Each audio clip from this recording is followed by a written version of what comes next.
Good morning, friends. Thanks for joining this morning here at Journey Home Meditation for the morning sit. I'm Michael, and together today we're going to be working through some breathing practices, a little bit of meditative practice, some contemplation, and I think a couple of poems today as well.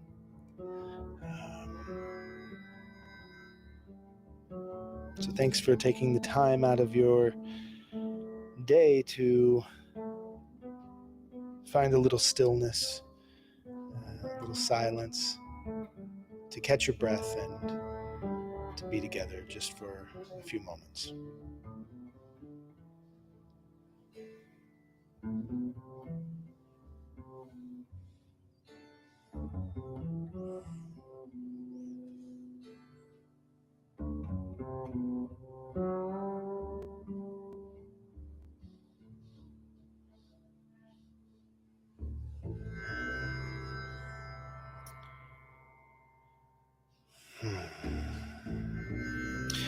I am finding it,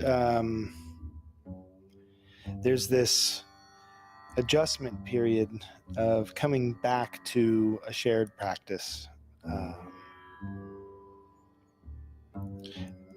And there's some elements to this, to when we return to something, like, when you're at work for a long time and then you take a vacation and you come back, there's this period of readjustment, right? This period of settling back into the ways in which you have found that you best function, and then you come back and everything feels a little bit out of place. Everything feels a little bit awkward, and you recognize that nothing here is out of place. Here is as it was when I left it. It's me that has shifted in place. I've shifted in place a bit.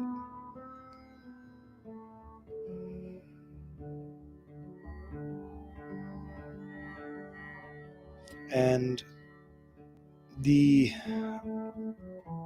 practice of old ways with a new understanding or a new positionality, right? A new place of standing and posturing in our lives can be awkward. There can be an awkward adjustment period, and that's, I think, what I'm feeling as I come back to these morning sits. I was away for some time. I was taking that time intentionally. I was feeling in my life a need to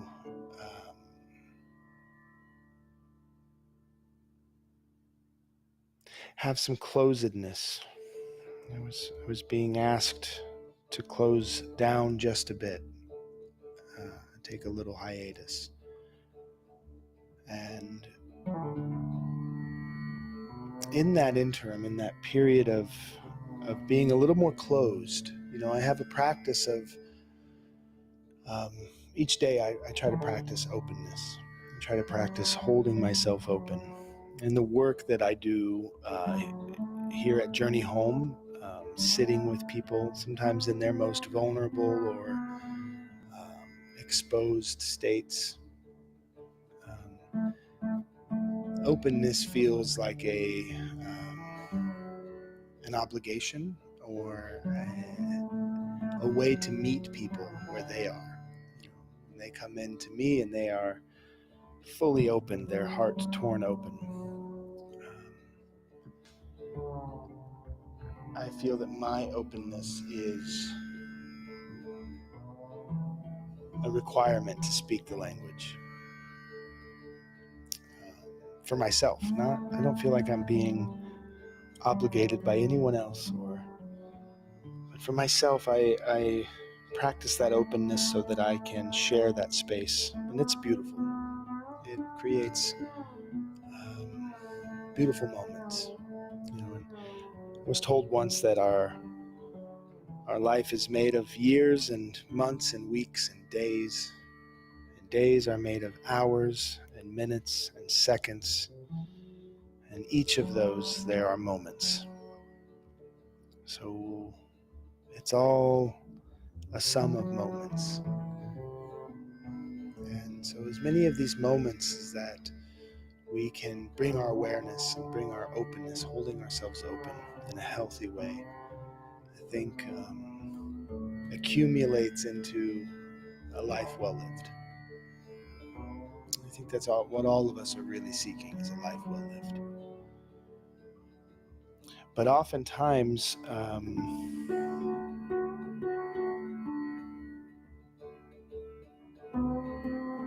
what can happen is we become accustomed to a way of being, and we form grooves or tracks in our path, right? And we start to think, well, this is how I am.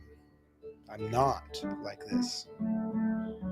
And so when it came to me time to close down a bit, when I was being asked to sort of shell in and burrow in a little deeper, finding some internal processes, and not necessarily feeling like openness was going to be helpful in that moment. It was a difficult shift for me.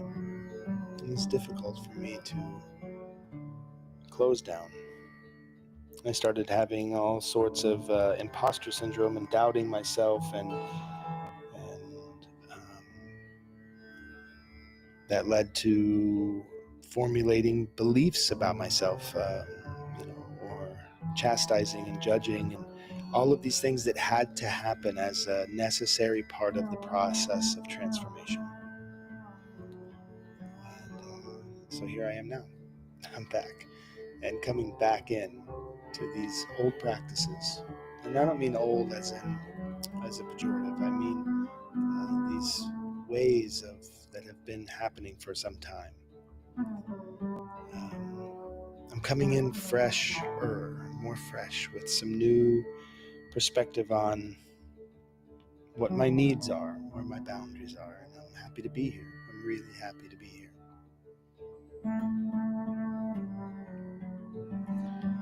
So thanks for being here with me and sharing these moments. Let's take a few breaths, welcoming in some silence.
So, taking this time to just feel our breath, to see what it is we are carrying with us, see where it is we can discover and come into that practice of reassociation with our bodies. I think that I know for myself, dissociation has been such a well practiced way of being for most of my life. Dissociating from my body because of pain or because of shame or guilt or fear or insecurity, whatever it may be, I have learned to live somewhat from the neck up. I've intellectualized things. I have used, uh, you know, um, my love of language and my love of concepts and understanding to really develop and play with my brain a lot, with being in my head, being in my thoughts, my thought body. But I have historically been somewhat separated from my physical body. And this practice of just taking a few breaths, bringing that awareness in with the breath through the nose down to the bottom of the belly, and then outward from there, out all of the limbs to the top of the head and the bottom of the feet, just scanning the whole body. And in doing that, bringing with me a sort of greeting, hello, foot. When you get to a spot and you say hello, hello, knee. Hello, cramp in my lower back.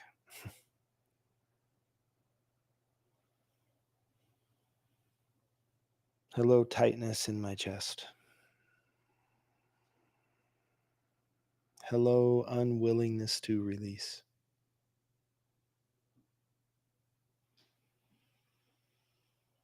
Hello, yearning for connection.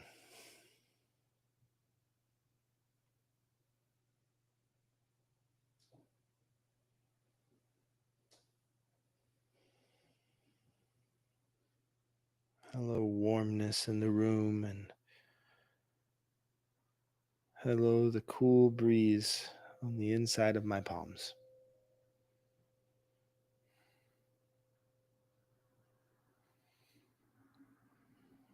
Taking this time to acquaint yourself with your body is an act of love. It's an act of courageous invitation.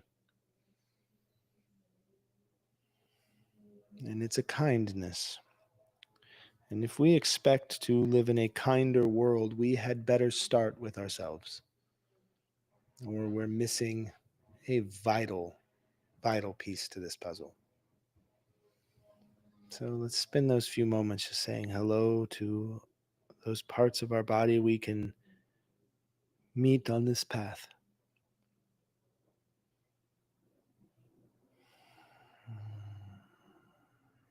Breathing in through the nose, slowly to the bottom of the belly, filling the belly. As the belly rises and falls, it's an act of devotion. Picture a room of monks rising and falling, prostrating themselves. This is a devotional act to your body, to your life, to your spirit, to your love.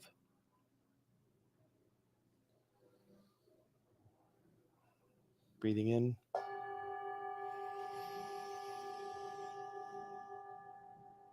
And release.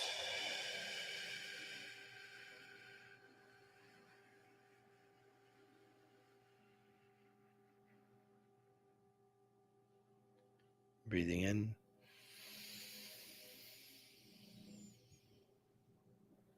And release.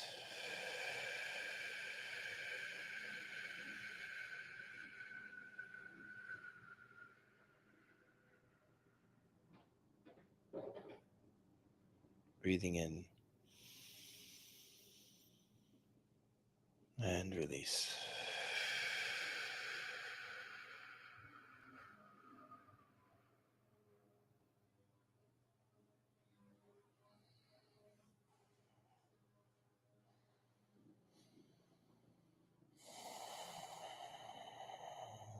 Just fill your body with kindness for just a moment.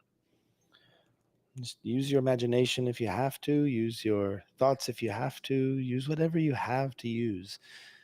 Notice what I'm saying there. Whatever you have to use, not what you're forced to use, but what you have. Use your resources, the things you already have. So when I say let your body be flooded with love, that's because you have love. Have kindness. Fill your body with kindness. If you have gentleness, if you have compassion, if you have even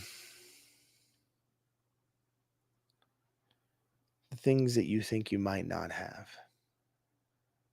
As you breathe in those elements, those pieces of you, and watch them come alive. It's like watering the gardens. And there's those plants, those flowers in the garden that maybe don't get as much sun as the others or don't get as much attention or as much water, so they don't grow as big. So we want to find those and we want to tend to those. And that's what we have. We have the ability to do that. So let kindness move into your body.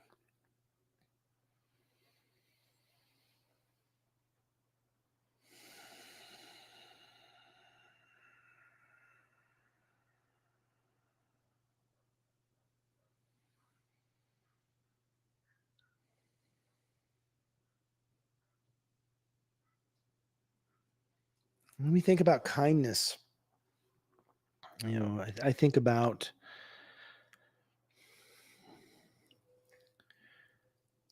holding doors for strangers, you know, walking up to the grocery store and a stranger holds the door for you.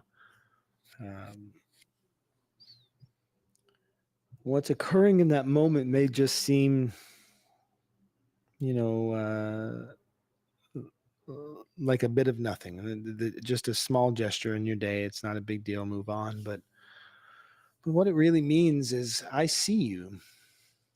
I see you and I recognize that you're coming this way, and I have the ability here to facilitate your movement today. I see that, and I want to hold this door open to welcome you into your day, to welcome you. And that may not seem like a big deal to some, but to others, that may be everything. Just being seen in that moment, having a little eye contact, a little nod of a head, or a pleasant word. What may seem like a nice thing to do all of a sudden becomes a kindness. Nice things are things that we do and say that are a bit rote, a bit scripted or expected of us. Hi, how are you? Good, thank you. How can I help you? Those are nice ways of being. Oh, that's nice. But niceness is not the same thing as kindness, because kindness recognizes you. And when you are offering a kindness, you are offering that you to be recognized as well. So there's an exchange right there of two souls colliding into each other under circumstances that are insurmountable. I mean, to think of everything that had to happen to fall into place just in that moment for those two souls to meet right there, crossing, one going out, one coming in, or both going in at the same time. And there we are colliding, and there's just a moment of recognition. Ah, hello. Let me help you. Let me hold this for you. You know,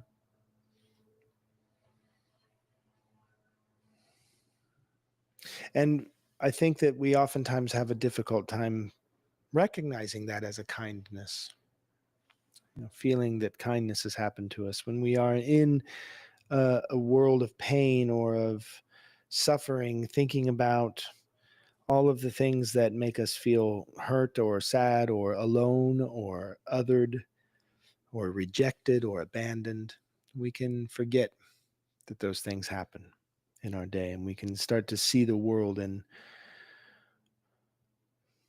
difficult ways. Um, but each of those difficulties, these are opportunities as well to understand that all of the kindnesses that we've been given have taught us, have given us the tools we need in that very moment.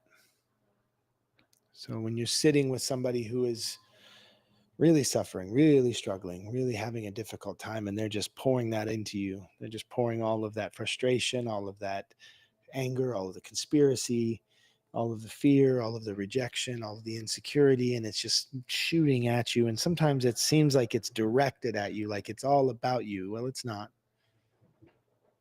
And learning that kindness of holding the door, that can be quite a gift in that moment.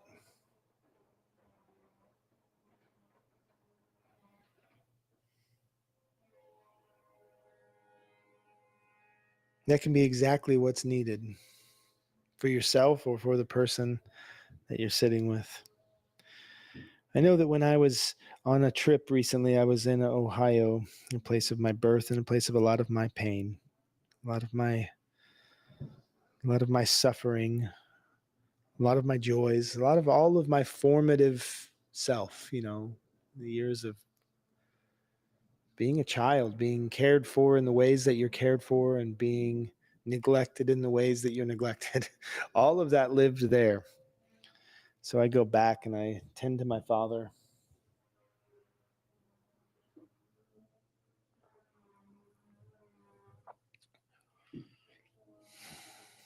I'm going to pause. I do want to share this story because it is something that I've learned from in this last week. But I'd like to hear a poem right now about kindness. So I have got a wonderful poem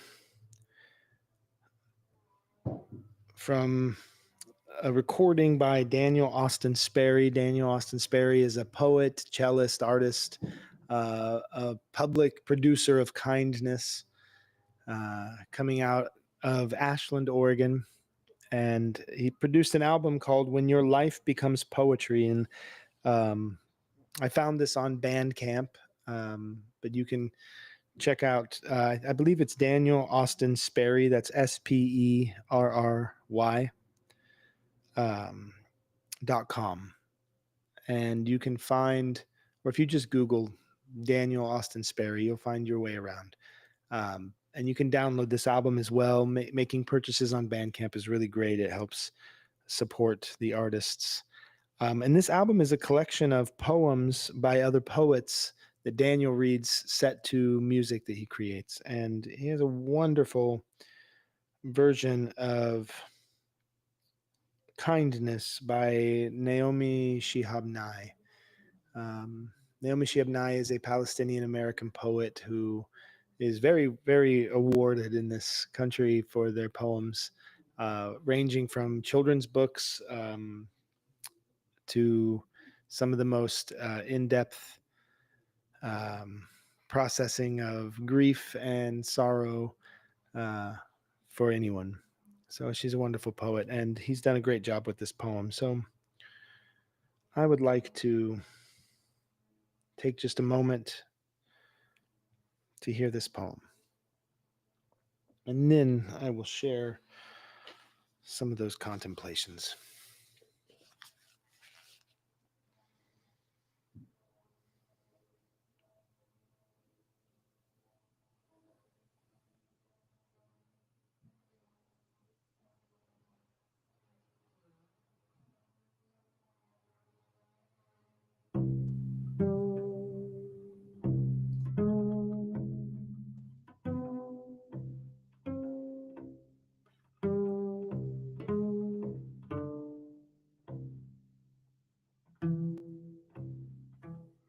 Before you know what kindness really is, you must lose things.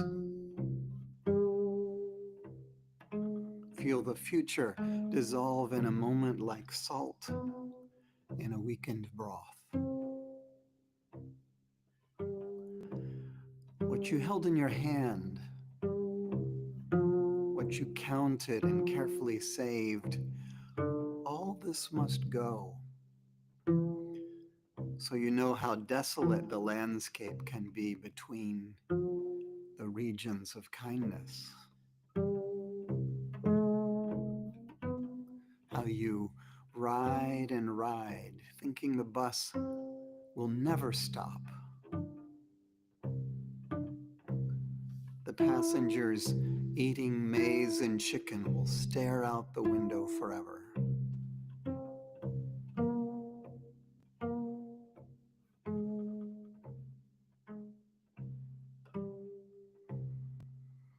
Before you learn the tender gravity of kindness, you must travel where the Indian in a white poncho lies dead by the side of the road. You must see how this could be you.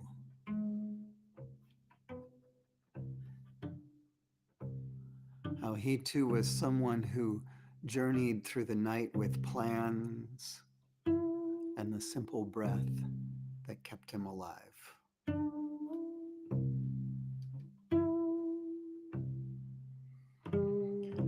Before you know kindness as the deepest thing inside, you must know sorrow as the other deepest thing.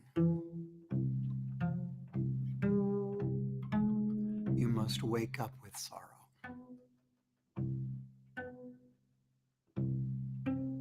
You must speak to it until your voice catches the thread of all sorrows and you see the size of the cloth.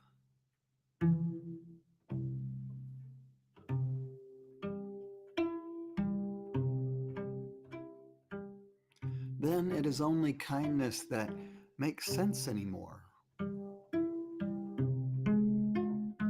Only kindness that ties your shoes and takes you out into the day to mail letters and purchase bread.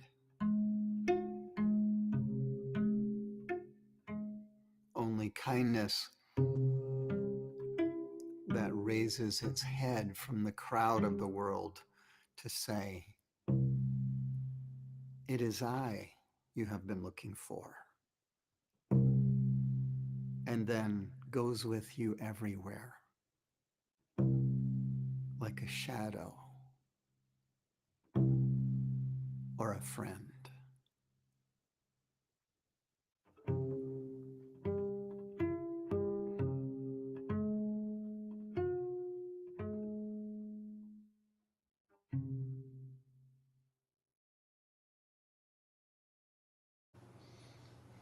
That's Daniel Austin Sperry performing Kindness by Naomi Shihab Nye from his album When Your Life Becomes Poetry.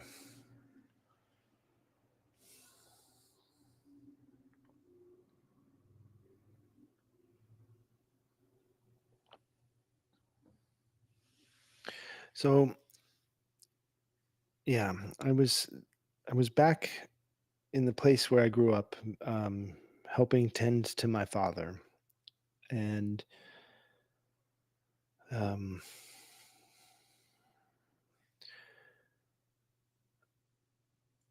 it was a different experience than it has ever been. As I'm sitting in this room with my father, who, he needs more tending to now than ever in his life, and he has seemingly less capacity to advocate for his needs and to ask for what he needs. And so I'm sitting there and I'm having this opportunity to learn once again from my father.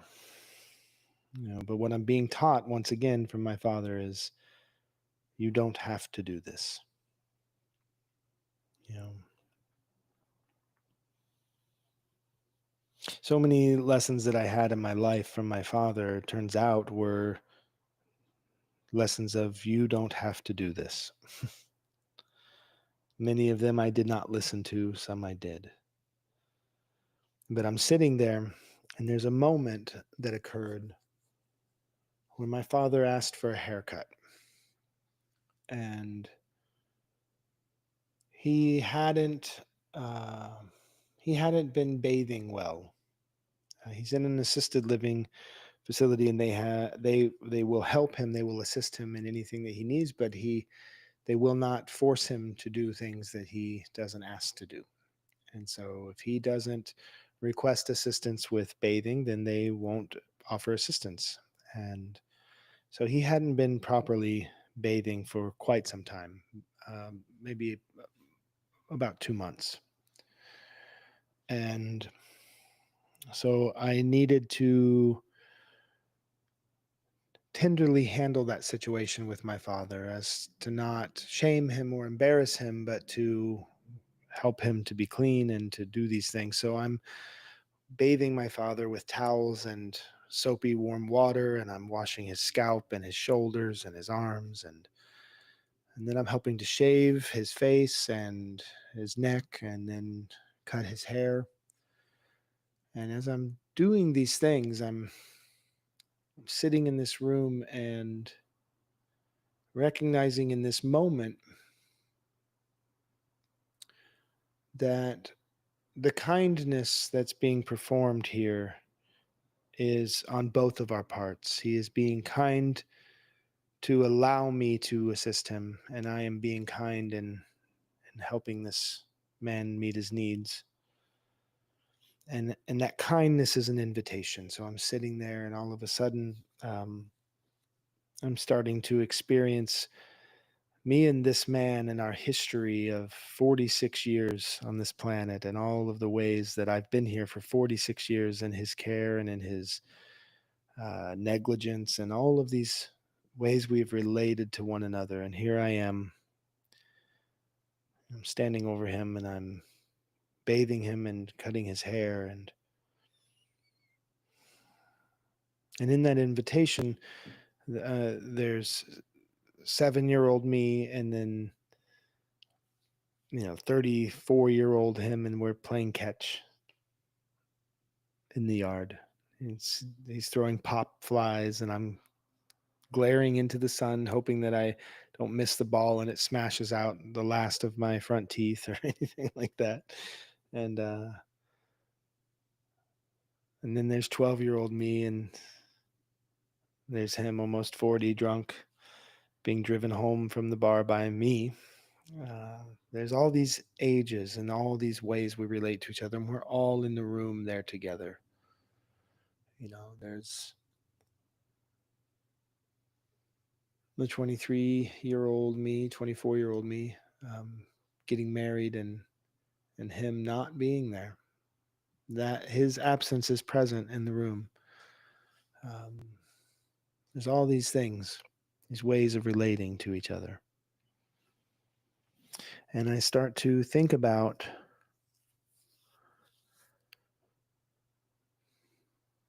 the ways that we practice relating to ourselves and to one another can change. And if change is not a part of my practice, if transformation is not a part of my practice, if discomfort and confronting those parts of myself is not a part of my practice, then I'm going to stagnate. And I look at all of those different me's, and I think, if I had just stopped right there, where would I be today? If I had just stopped right there, where would I be today? But I didn't, and he didn't. And here we are in this one moment, this world made of moments. And this moment's happening right now, where I'm cutting the long hair out of his ears and brushing the cut hair off of his neck, and rubbing a scented oil on my hands to massage his scalp when we're done. And I watch this man come alive. And I feel myself, that was feeling downtrodden and exhausted start to feel really good. And here we are creating this new paradigm.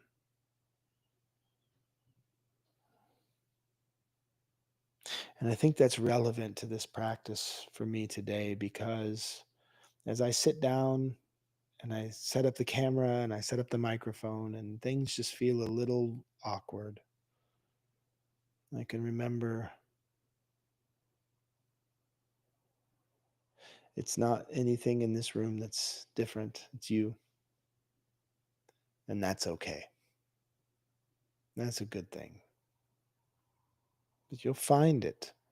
You'll find it. So if you've stepped away from your practice of kindness to yourself or self-care or love, if you've stepped out of your practice of co-regulating with people in your life, with putting your arm around someone or having someone's arm around you, if you've stepped out of your practice of asking if someone wants to run errands with you or take a walk, when you step back in, it might be quite uncomfortable.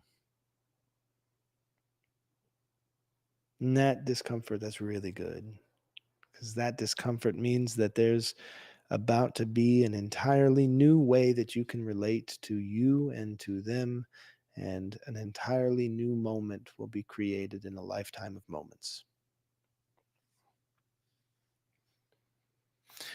I was going to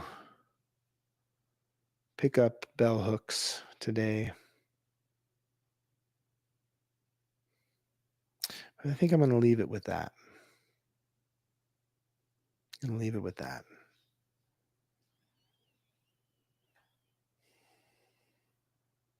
So thanks everybody for being here today, taking those few meditative moments together. We can end this practice with just a few minutes of silent space and see as we're breathing in where we can feel those new ways of being, those new ways of feeling who we are, meeting those old ways, and watch the transformation.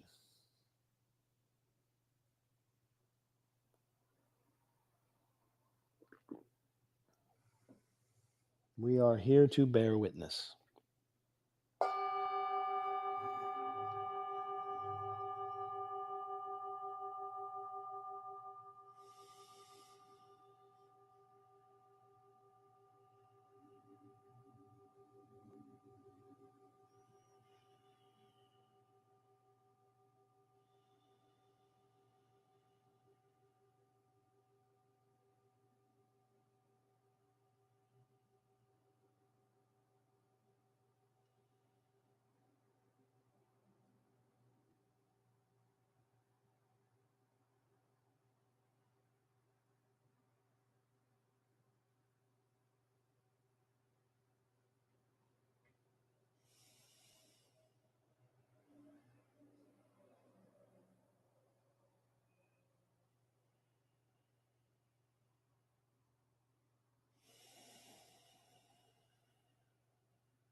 Okay, thanks for being here. You can practice this meditation for as long as you'd like, but consider today practicing an act of unbridled kindness and witness what happens to you when you do. And practice today receiving a kindness that you may take for granted normally in your day. Um, the three fingers raised from the steering wheel from a oncoming car, you know, small things where we insert our humanness and we insist upon it. We're driving these beasts of machines, and we want to say, "I'm in here. Hi, I'm in here. I see you in there." And then maybe in the comments today, you can tell us what kindness has done for you in your life, or how you plan to use the kindness that you have today something that you think you might try out. Or share with us a feeling of what it is to come back to something changed and finding that awkwardness and how that has happened in your life.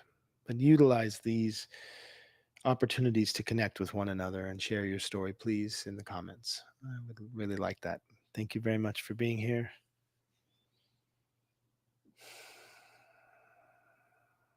Om.